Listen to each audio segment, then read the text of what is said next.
ये आकाशवाणी है। कार्यक्रम मंथन में प्रस्तुत है नए आपराधिक कानूनों के प्रमुख प्रावधानों पर चर्चा। इसमें भाग ले रही हैं आंतरिक सुरक्षा विशेषज्ञ डॉक्टर किरण बेदी। कार्यक्रम का संचालन कर रहे हैं मनोज पाठक। नमस्कार श्रोताओं, मंथन के इस अंक में आपका स्वागत है। 1 जुलाई 2024 से देश में आपराधिक कानून बदलने वाले हैं।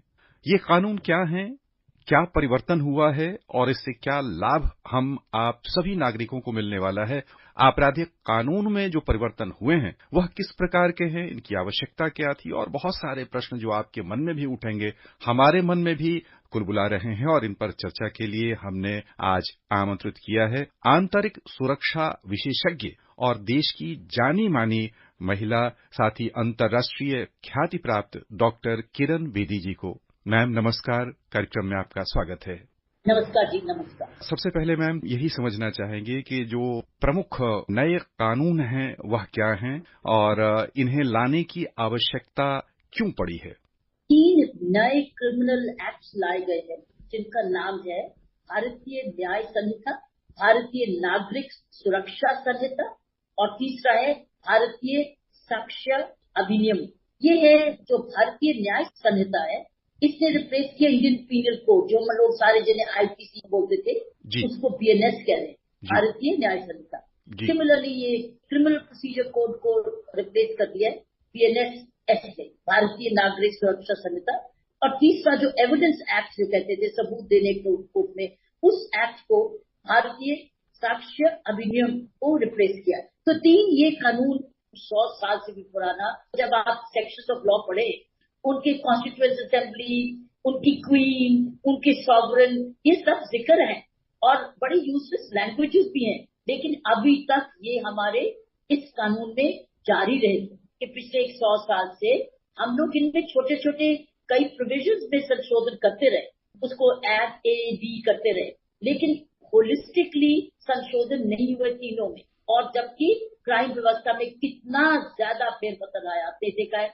अब इलेक्ट्रॉनिक मीडिया के इतना जबरदस्त टेक्नोलॉजी का इस्तेमाल है, हर चीज आप वीडियोग्राफ कर सकते हैं, और साइबर क्राइम्स की कितनी ज्यादा हो है, कितनी प्रॉब्लम है, उसके सोल्यूशन ढूंढना मुश्किल है, ग्लोबल इशू।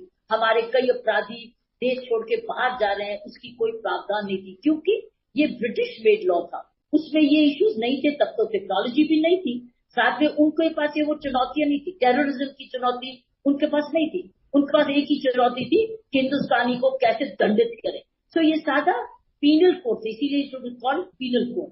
अब ये पीनल कोड नहीं कहलाता, अब ये कहता है भारतीय न्याय संहिता, क्योंकि ये न्याय करने के लिए दिए गए कानून। इसमें प्रावधान है कि अगर कोई भी कोर्ट केस को क्लोज कर रहा है, इवन पॉलिटिकल एस्टैब्लिशमेंट केस को विड्रॉ कर रही है या क्लोज कर रही है, तो विक्टिम की सुनवाई होनी बहुत जरूरी है, जो कि पहले नहीं था।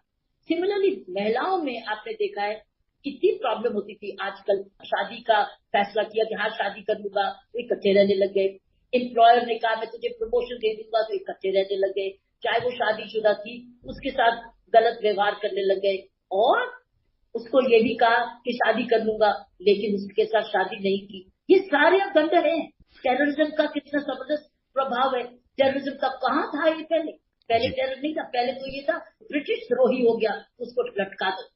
तो बहुत ज्यादा प्रभाव पड़ेगा, ये ज्यादा न्याय करेंगी। अब ये न्याय करेंगी आज की स्थिति को देखते हुए। जी श्रोताओं, सरल भाषा में समझें तो भारतीय दंड संहिता जो औपनिवेशिक कालीन कानून थे अपराध से संबंधित, उनमें परिवर्तन हुआ है और दंड संहिता अब न्याय संहिता के रूप में बदल गई है। नए कानून देश को मिले हैं, भारतीय न्याय संहिता, भारतीय नागरिक सुरक्षा संहिता और भारतीय साक्ष्य अधिनियम 2023। इन्हें राष्ट्रपति जी की स्वीकृति प्राप्त हुई और 1 जुलाई से लागू हो रहे हैं ये कानून। मैम ने बताया कि जो तकनीक बदली है, साथ ही जो मानसिकता बदली है, लगभग 100 वर्षों से जो गुलामों के लिए बनाया हुआ कानून था वह अपने देश में बदलकर हमारा अपना कानून होगा, जिसमें दंडित होने वाले और न्याय पाने वाले दोनों के लिए व्यवस्था नए कानूनों में की गई है। मैम यहाँ पर हम ये समझना चाहेंगे कि आईपीसी, सीआरपीसी और आईईए में प्रमुख कुछ संशोधन को यदि महत्वपूर्ण हम माने तो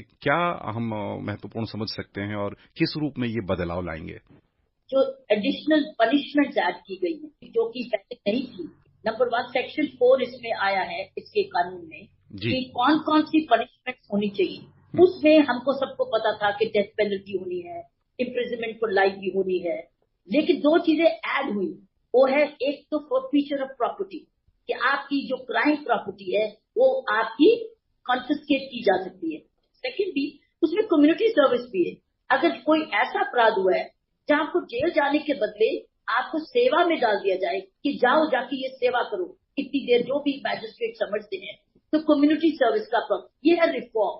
तो दो चीजें, एक देखिए एक सख्त कि आपकी प्रॉपर्टी जब्त कर दिया, कॉन्फिस्केट की जा सकती है। सेकेंडली ये है कि कम्युनिटी सर्विस ऐड की गई। ये पहली बारी पनिशमेंट्स में ऐड हुआ है इस संहिता में। उसके बाद सेक्शन 69 एक्ट ऐड किया गया है, जिसमें है sexual intercourse by employing deceitful means, जहां शारीरिक संबंध बनाए गए एक महिला से धोखा देके कि मैं तो तेरे से शादी करूंगा, तेरा घर बसाऊंगा, सब कुछ करूंगा और वगैरह। लेकिन बदल गया। तो पहले कोई ऐसा कानून नहीं था हमारे पास, ये चीटिंग थी, लेकिन चीटिंग का कानून कहीं लिखित नहीं था, ये डिसीटफुल मीन्स था। अब अगर ये कोई करता है तो 10 साल की इसको सजा है। This is called deceitful means. अब ये जरा सख्त बहुत ज्यादा प्रोटेक्ट करेगा विमेन को। तीसरा बड़ा जबरदस्त है वो गैंगरेप। गैंगरेप में भी अब आपने देखा कितनी जबरदस्त एंगुश होता था हमारे सब में, गैंगरेप हो गया। तो होता क्या था, अब गैंगरेप में वो भी दंडित होगा जो कि खड़ा होकर देख रहा है, उसको फैसिलिटेट कर रहा है। देश में न्याय व्यवस्था में अक्सर बहुत लंबा समय लग जाता है और कभी कभी तो इतनी देर हो जाती है कि जो भी परिणाम निकले उसका कोई अर्थ ही नहीं रह जाता। ये जो नए आपराधिक कानून 1 जुलाई से लागू होने वाले हैं, उनमें क्या न्याय प्रक्रिया तेज करने पर ध्यान दिया गया है और जो हमारी लंबित व्यवस्था है उसमें कोई सुधार के आसार हैं?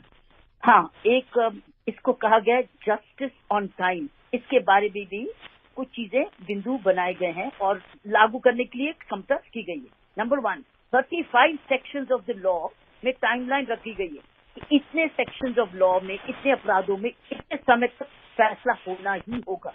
दूसरी चीज, registration of the FIR with in 3 days of filing the complaint electronically. अब आप हिंदुस्तान के किसी कोने से अपनी एफआईआर दर्ज करा सकते हैं। इसको कहते हैं जीरो एफआईआर। मान लीजिए मैं दिल्ली की रेजिडेंट हूँ और मैं बाहर ट्रैवल कर रही हूँ, मुझे शिकायत करनी पुलिस को, मैं वहां से पुलिस को फोन कर सकती हूँ, इलेक्ट्रॉनिकली कंप्लेन कर सकती हूँ और उस पुलिस स्टेशन को कंप्लेन मेरी फॉरवर्ड करनी होगी जहां मेरा रेजिडेंस है या जहां मुझे तफ्तीश करानी है। विद इन 3 days हर चीज की सीमा दी गई है इस कानून में, हर एक चीज की। जैसे 35 सेक्शन में सीमा दे दी गई, इतनी तारीख तक, इतने महीने तक, इतने दिनों तक ट्रायल खत्म होना है। इससे विक्टिम को ये होगा कि इतने समय तक मेरा केस का फैसला हो जाना है। अगर मैंने इलेक्ट्रॉनिकली एफआईआर करी है तो 3 days के बीच में एसएचओ ऑफ द एरिया अपनी प्रिलिमिनरी इंक्वायरी करके 3 दिन को उसको फैसला करना है कि मेरा केस एफआईआर रजिस्टर होना है या नहीं होना, और मुझे बताएगा, वो भी 3 days में। ये नहीं अपना अनलिमिटेड टाइम रखेगा। Similarly framing of the charges, 60 days of the first hearing. हमारे चार्ज ही नहीं फ्रेम होते थे, केस शुरू होता, कचहरी के पास केस चला गया, लेकिन वो उसके चार्जेस ही फ्रेम नहीं होते थे कि मेरा दोष क्या है। अब 60 days में फर्स्ट हियरिंग से मुझे चार्जेस को फ्रेम करना होगा। फिर filing of the case with in 90 days in cases of absence of proclaimed offender. मान लीजिए कोई भगौड़ा हो गया और भगौड़ा बाहर चला गया, उसकी प्रॉपर्टी भी मैंने फोरफीट कर दी।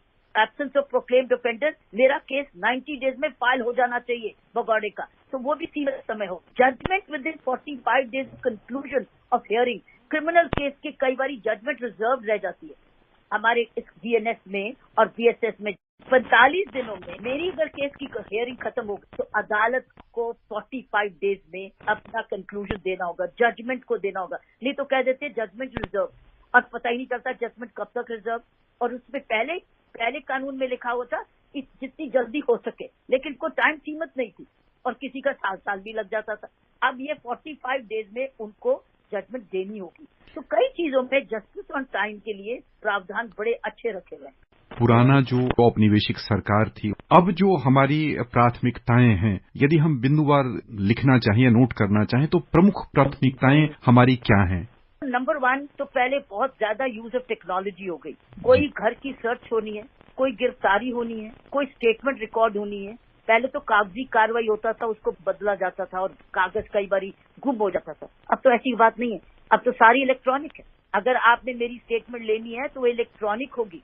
आपका मेरा वीडियो रिकॉर्डिंग होगा, मेरी वॉइस रिकॉर्डिंग होगी, ऑडियो भी होगा, विजुअल भी होगा, और वो तो कोर्ट के सामने है। मैं अब बदलूंगी कैसे? Everything now is on technology. उसके बाद मान लीजिए अपराध होता है तो फोरेंसिक टीम भी उसी वक्त आएगी सबूत लेने, ये नहीं बाद में आएगी।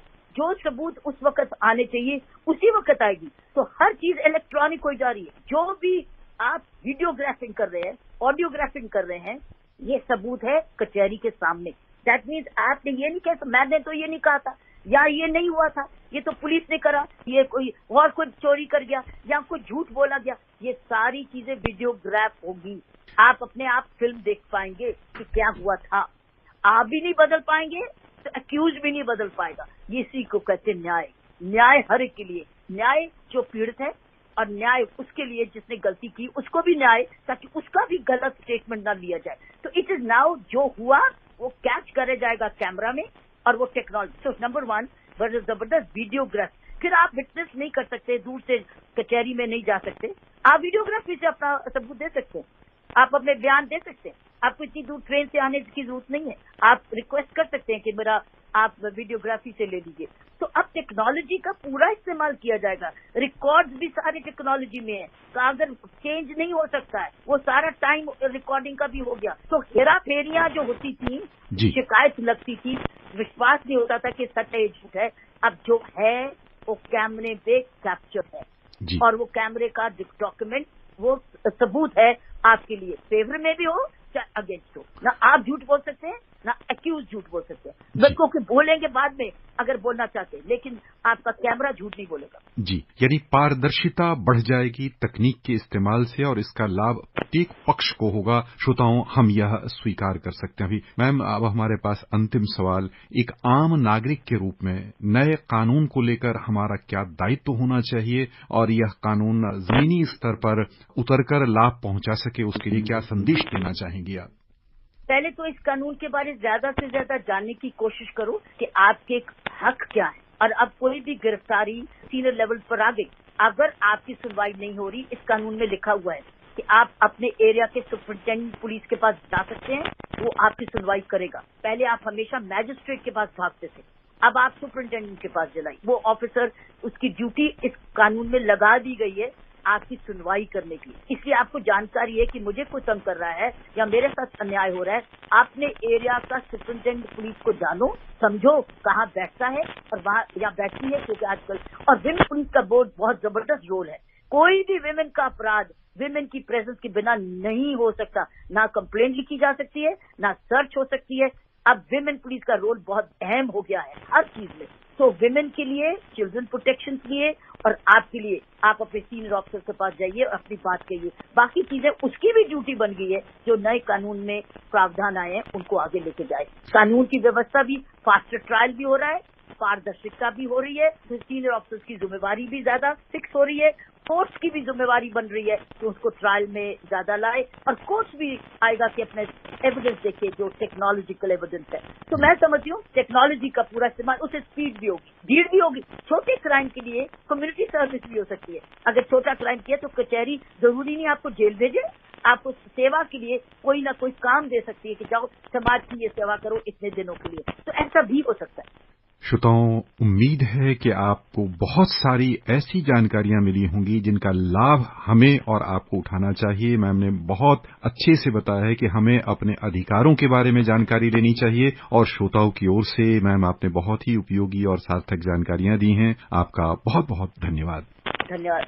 अभी आप सुन रहे थे नए आपराधिक कानूनों के प्रमुख प्रावधानों पर चर्चा। इसमें भाग ले रही थी आंतरिक सुरक्षा विशेषज्ञ डॉक्टर किरण बेदी। कार्यक्रम का संचालन कर रहे थे मनोज पाठक। ये कार्यक्रम आकाशवाणी के समाचार सेवा प्रभाग द्वारा प्रस्तुत किया गया। इसे आप हमारे mobile app news on AIR और YouTube channel news on AIR official पर भी सुन सकते हैं। इस कार्यक्रम के संबंध में अपनी प्रतिक्रिया आप हमें ईमेल या व्हाट्सएप के माध्यम से भेज सकते हैं। ईमेल का पता है airnsttalks@gmail.com और व्हाट्सएप नंबर है 9289094044।